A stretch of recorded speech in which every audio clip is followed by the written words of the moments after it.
Hey guys, it's Risai. Xbox Game Pass is just an amazing value for what it is. You get access to so many good games, it just is insanely worth it, even if you don't have an Xbox. So, this video, as you can tell by the title, is going to contain my personal favorite Xbox Game Pass games. I wanted to be perfectly clear. It's my opinion. I haven't gotten the chance to play all 200 of them, so I might have let a couple slip through that would have made it on, that didn't make it on this time. Either way, the list is already made. The video's already made. I'm recording this after the fact. Let's just start the video. You guys are gonna be mad at me. Number 5. Pillars of Eternity. This game was made by Obsidian Entertainment of Fallout New Vegas fame, and more recently, The Outer Worlds, which also happens to be on the Xbox Game Pass. I'm just saying. Well, back to Pillars of Eternity. They did a phenomenal job on this game, and I would argue even brought back the CRPG genre. Those of you who don't know what a CRPG is, the C typically stands for computer, or maybe it stands for classic now? I don't even know. CRPG basically just means an old school style of RPG. Think Baldur's Gate, or original Fallout, or heck, even like real tabletop games. So, you're this blank slate character who's traveling to a new land and ends up getting caught in what amounts to be a spiritual storm. You hide out in some ruins to escape, and upon leaving, catch the tail end of a ritual, which kills your companions and leaves you knocked out. Upon waking up, you continue your travels to find out that you are a watcher, someone who can see and hear souls. This is your starting point. At the beginning, you might feel like you're just being thrown a bunch of names at that mean nothing to you, but as the story continues and you become more familiar with the world, you find out that there's actually quite an intricate world laid out in front of you. When making your character, you choose from one of 11 different classes that each have their own abilities and unique role in party composition. The remaining party slots you can fill with certain characters you meet along the way, each with their own different story to discover. Or, I guess, if you're not a fan of them, or you're trying to play on the higher difficulties, you can build your own party by hiring adventurers, although you miss out on quite a bit of the flavor that the NPCs add. The gameplay, much like the story, is definitely rooted in the old school system, but with significantly less clunky interfaces. You run into different encounters where you manage your party in real time with pause combat. During this time, you decide what you and your party members do with their skills and spells. And don't get me wrong, I can see how this type of game can look intimidating to new players. But I promise you, the game is not as complicated as it looks. If you're having trouble with the game, like many CRPGs, just knock down the difficulty. After all, there's an expertly written world out there for you to interact with. Number 4. Dead Cells. Dead Cells is a roguelike action platformer game that just keeps pushing you to become better at it. Actually, it might be more accurate to call this game a roguelite. You see, the more that you play, the more you unlock stuff permanently for the next runs. One of the most important unlocks are runes. Runes give you abilities that allow you to access certain parts of levels you were unable to before. There are 3 different types of weapons available to you. Melee weapons, ranged weapons, and shields. I'm really bad with shields. You have 2 main weapon slots, as well as 2 different abilities you can have on cooldown, which, of course, you have to find first. When you find a particular type of weapon, there are some things that will be randomized and others that will always be true. For example, the daggers will always crit on the 3rd hit, but one might throw a projectile upward, and another might throw a grenade. Another thing that will always be the same is the color or 2 that they have attached to them. These colors are important because they're attached to the main way that you upgrade your character. You see, when you find a scroll, they increase the power of your weapons of that color, as well as some other minor things. Now, the combat itself is relatively simple. You have your different attacks, your jumps, and probably the most important thing, your dodge. Now, I don't know if any of you guys play Smash, but in the words of Isaiah, don't get hit. Dodging usually helps in that regard. While I'm at it though, you know what else helps? Killing your enemies before they can hit you. So, be quick, kill fast, dodge attacks. And this game completely enforces that mindset. You move quicker when you kill enemies in quick succession. Quite a few of the upgrades you choose only give you a benefit if you kill something.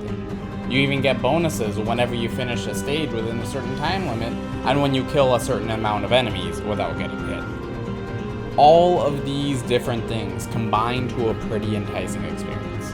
You want to go fast enough to find the exit to the level, but you also want to explore and find as many upgrades as you can within the time limit. But there's also a risk reward. Each hit is relatively punishing, especially on the higher difficulty levels. There have been many times where I've been feeling myself and felt unstoppable, only to throw myself into a situation that I could have avoided and gotten punished for it. Number 3, Slay the Spire. So as you guys probably noticed by now, I really like roguelikes. And for those of you who have known me for a while, you guys know that I really like card games as well. So, would it surprise you that I would like a roguelike card game? What a wild concept. You have the choice of 4 different classes to choose from. The Ironclad, the Silent, the Defect, the Watcher.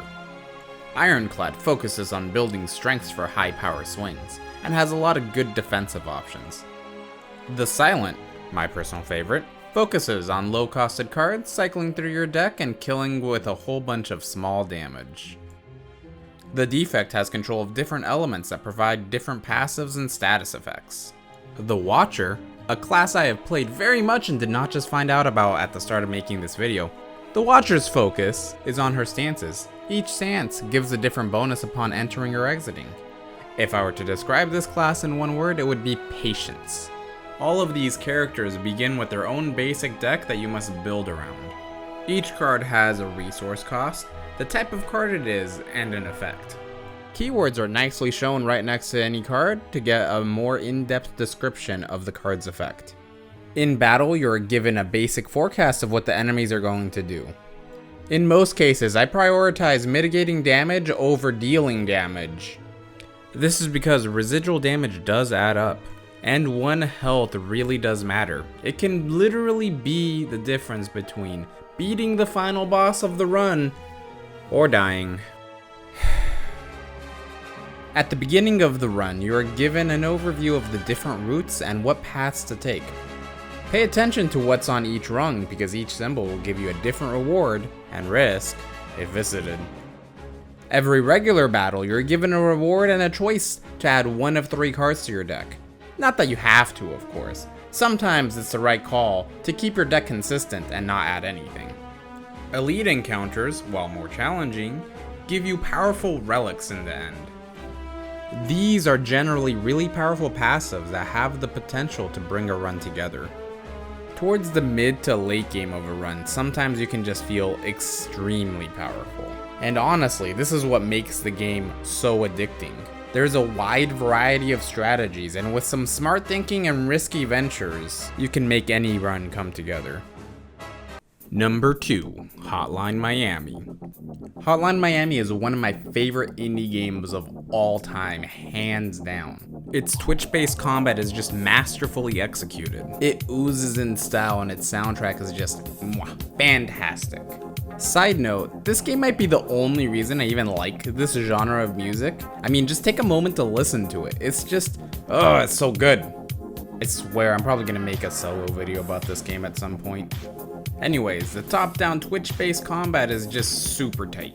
There is a bit of a learning curve. I mean, after all, it is 1 shot, 1 kill, but it is just such a good feeling to be able to master this game.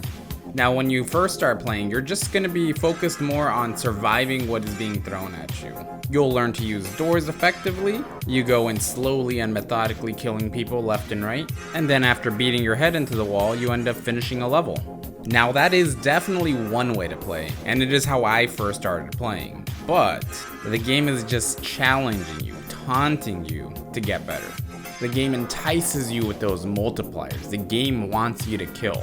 Fast, efficient, stylish, slash, shoot, smash, kill. And then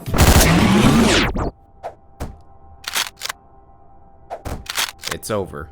You walk through the mess you made. This is flow.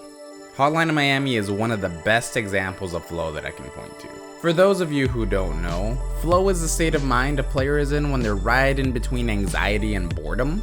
Basically, it's when a game has that right balance of difficulty to continue challenging the player, but not enough so that it completely overwhelms them. And this is what I think Hotline Miami does best. Almost everything is done to facilitate this sense of flow. You choose your own difficulty. Do you want to go for the multipliers? Do you want to go fast? Or do you just want to slowly go through and survive? Either way, whatever you choose, if you die, you're right back into the action. This is why I like Hotline Miami. It's just one big adrenaline rush until you complete a stage. I'm sure some of you are wondering why we're even going around and murdering all these people. Well, let me tell you, there is a story to this game, but that's just not the point. The developer stand-ins make it very clear that this is all for fun. Anything else is just icing. Do I sound desensitized? Am I desensitized? Oh my god. And finally, we come to the number one game you should play on Xbox Game Pass. FTL, Faster Than Light. I'm going to be honest, I forgot how much I love this game. I first played this game years ago and it always held a fond place in my mind. And upon revisiting it, I realized just how fantastic of a game this is. FTL is a roguelike in which you're the captain of a ship traveling across the galaxy, escaping rebel forces. At the beginning of each run, you choose which type of ship you want to go with. Each of these ships come with different starting systems and weapons that usually end up being one of the key factors in the direction you take your upgrades. This was where I was going to give my personal favorite, but I find myself enjoying the sheer variety of the different playstyles available to you. So now you have your beginning, but as with most roguelites, it's more about the journey. There are a bunch of different random encounters along the way, and you end up getting into more ship battles than you might think. In your runs, you gather the game's currency, scrap, to upgrade your ship, or in some cases, just to keep you afloat. The bulk of the gameplay comes from the ship combat, and let me tell you, it's really engaging. The combat is in real time, but at any point you can pause to give yourself time to think. And believe me, you're gonna need that time. Now, the way that you actually win combat is actually rather self-explanatory.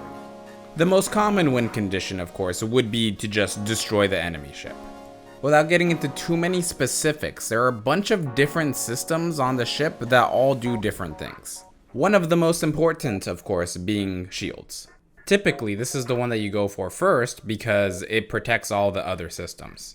Once shields are down, you're free to target wherever else you might want. Of course, there are situations in which you don't do this, but that's getting ahead of ourselves.